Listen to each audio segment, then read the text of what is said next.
दर्शक बंधु आपण मानक स्वागत करुच्ची मोर चैनल फूड विथ मनस्विनी को। दर्शक बंधु आपण मानक पई मजे गोटे फेमस रेसिपी नहीं आसी जहाँ बनैबा अति सहज और खाइबा को बोधे स्वादिष्ट लगी थाए। रेसिपीटार ना हूँ माछमुड़ी घांट। तो चलतु आरंभ करबा आज रेसिपी माछमुड़ी घांट। माछमुड़ी घांट बनैबा मुझे सामग्री नहीं प्रथम मु आगुरी भाजी नहीं माछ को ता सहित मुझे परिवा नहीं आलू मीडियम साइज रे काटी नहीं बैगण को भी मीडियम साइज रे काटी नहीं कखार को भी काटी नहीं आपड़ चाहिए ये अलग किसी परिवा भी ऐड करेंगे। एसत मुझे नहीं 3 ରୁ 4 ଚାମଚ अदा रसुण पेस्ट नहीं बड़ पियाज काटिक नहीं मीडियम साइज रे गोटे टमाटर काटिक नहीं धनिया पत्र काटिक नहीं एसत मु तेजपत्र गोलमरीच गुजराती एवं काठ मसला ये आगुरी नहीं यह सहित 1 ରୁ 2 घंटा पर्यंत भिजी ये डाली मुझे स्वाद अनुसार ये लुण नहीं यह सहित आवश्यक ये गोटे चामच धनिया गुंड गोटे चामच लंका गुंड गोटे चामच जीरा गुंड हाफ चामच ये दरकार हलदी गुंड ता सहित ये मत आवश्यक चिकेन मसला और गरम मसला। तो चलते डेरी नक आरंभ करवा आज रेसिपी। काटिक रखि परिवा मुझे ऐड कर नौची यह सहित भिजैक रखि बुट को मुझे ऐड कर नौची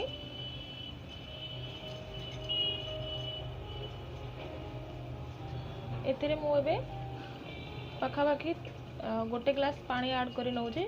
पानी आप ऐड करेंगे जमी कि परिवा संपूर्ण न भिजे परिवार ठू हल्का पानी आप देवे। मुझे ऐड करुचे 1.5 चामच लुण गोटे चामच हलदी गुंड मुझे ऐड कर नौची। बर्तमान आम ए गैस टी को हाई फ्लेम रे देदेबा पाखापाखि या 3 ରୁ 4 मिनिट पर्यंत सिझा छाड़ीदेवा।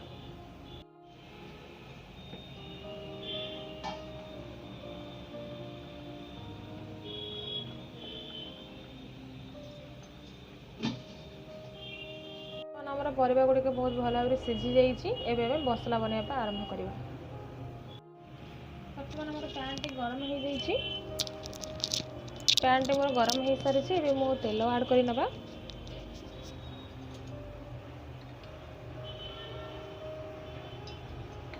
मुझे 2 ରୁ 3 ଚାମଚ रिफाइन ऑयल नौची आपड़ चाहिए भी सोरिष तेल नहीं भी पारे।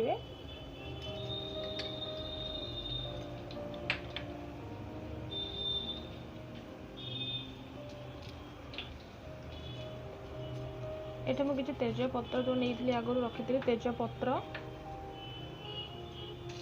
दालचीनी गुजराती किसी जीरा भी मुझे ऐड कर नौची 2टी सुखिला लंका भी ऐड कर नवा।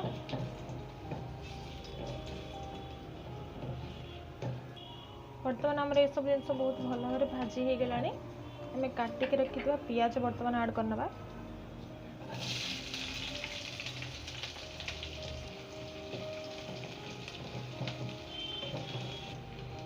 पियाज को आम हल्का ब्राउन हवा पर्यंत भाजवा बेसी भाजवानी। पियाज टी बर्तमान आमर हल्का ब्राउन हवा पर्यंत आम भाजी ने बहुत भल भाव ये भाजी हो गला। एवं आम आगुरी रखि अदा रसुण पेस्ट ऐड करवा।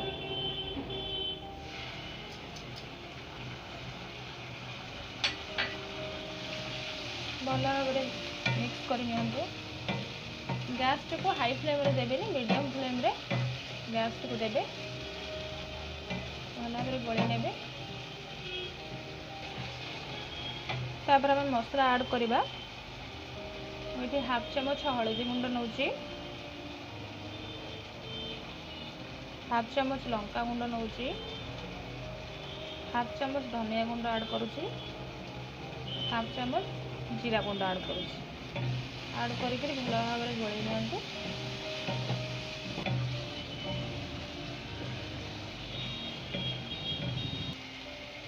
मसलाटी आमर बर्तमान हो आसला मु काटिक रखि टमाटो ऐड कर नौची।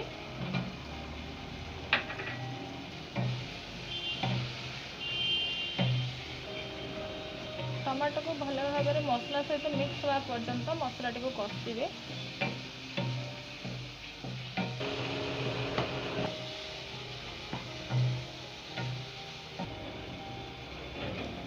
ଏବେ ଆମର ବହୁତ ଭଲ ଭାବରେ ହେଇ ଆସିଲାଣି। ଟମାଟୋ ବି ବହୁତ ଭଲ ଭାବରେ ମସଲା ସହିତ ମିକ୍ସ ହେଇଯାଇଛି। ହାଲକା ପାଣି ଆଡ଼୍ କରିନେବା।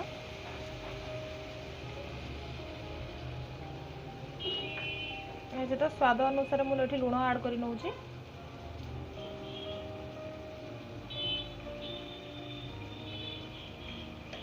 ଭଲ ଭାବରେ ମିକ୍ସ କରି ନେବା।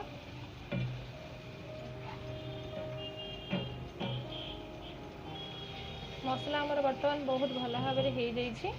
ଭାଜିକି ରଖିଥିବା ମାଛକୁ ବର୍ତ୍ତମାନ ଆଡ଼୍ କରି ନେଉଛି। ମାଛକୁ ବହୁତ ଭଲ ଭାବରେ ଭାଙ୍ଗି ନେଇଛି, ଯାହାକି ଗୋଳେଇବା ପାଇଁ ସୁବିଧା ହେବ। ଏବେ ଆମେ ବହୁତ ଭଲ ଭାବରେ ଗୋଳେଇ ନେବା।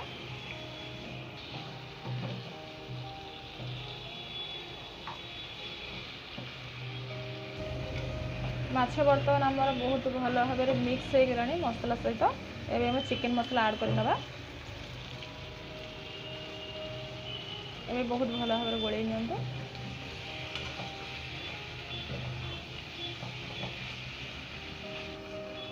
ମସଲା ବି ବର୍ତ୍ତମାନ ବହୁତ ଭଲ ଭାବରେ ମିକ୍ସ ହେଇସାରିଲାଣି। ଆମେ ସିଝେଇକି ରଖିଥିବା ପରିବାକୁ ଏବେ ଆଡ଼୍ କରିନେବା।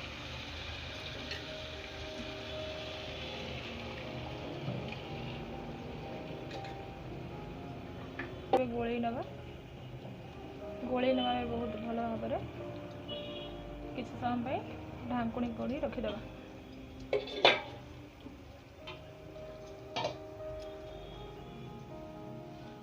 ମୁଁ ଏହାକୁ ମିଡ଼ିୟମ୍ ଫ୍ଲେମ୍ରେ କିଛି ସମୟ ପାଇଁ ଫୁଟିବା ପାଇଁ ଛାଡ଼ି ଦେଇଛି।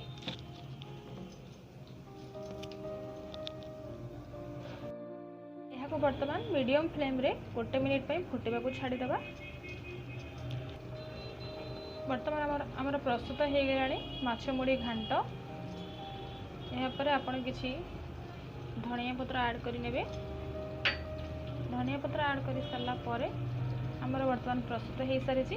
ଏହାକୁ ଆପଣ ଭାତ ସହିତ ଖାଇପାରିବେ। ଯଦି ମୋର এই ଭିଡ଼ିଓ ଆପଣମାନଙ୍କୁ ପସନ୍ଦ ଆସିଛି ତାହେଲେ এই ଭିଡ଼ିଓକୁ ଆପଣ ଲାଇକ୍ କରନ୍ତୁ, ସେୟାର କରନ୍ତୁ ଆଉ ମୋ ଚ୍ୟାନେଲ୍ ଫୁଡ୍ ୱିଥ୍ ମନସ୍ୱିନୀକୁ ସବସ୍କ୍ରାଇବ୍ କରନ୍ତୁ। ପାଖରେ ଥିବା ବେଲ୍ ଆଇକନ୍କୁ ପ୍ରେସ୍ କରିବେ ତାକି ନେକ୍ସଟ ଟାଇମ୍ ମୁଁ ଯେଉଁ ଭିଡ଼ିଓ ଆପଣମାନଙ୍କୁ ଅପଲୋଡ଼ କରିବି ତାର ନୋଟିଫିକେସନ୍ ଆପଣ ପାଇପାରିବେ। Thank you.